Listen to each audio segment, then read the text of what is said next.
बातमी नवी मुंबईमधून आहे, कारण नवी मुंबई विमानतळाच्या नामांतराचा वाद पुन्हा एकदा पेटलाय। भूमिपुत्र आता मुख्यमंत्री देवेंद्र फडणवीसांची भेट घेणार आहे। विमानतळाला दिवा पाटलांचं नाव देण्यासाठी भूमिपुत्रांनी आता पुन्हा एकदा लढा सुरू केलेला आहे। त्यामुळे नवी मुंबई विमानतळाच्या नामांतराचा वाद अजून सुद्धा मिटायचं नाव घेत नाहीये।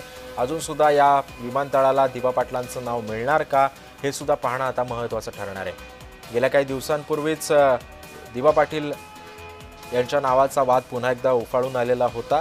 त्यांचं नाव त्या विमानतळाला दिलं गेलेलं नव्हतं, मात्र या उद्घाटनानंतर तरी या वादाचा तिढा सुटेल अशी अपेक्षा होती। मात्र अजून सुद्धा या नावावरती प्रश्नचिन्ह कायम आहे।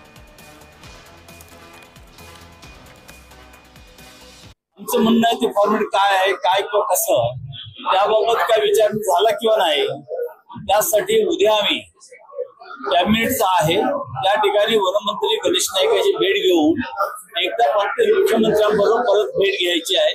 येत्या आठवड्यामध्ये मुख्यमंत्र्यांबरोबर वेळ घेतो आणि आमच्या कार्यकारिणीबरोबर डिसाईड करून पुढची दिशा आम्हाला ठरवता येईल।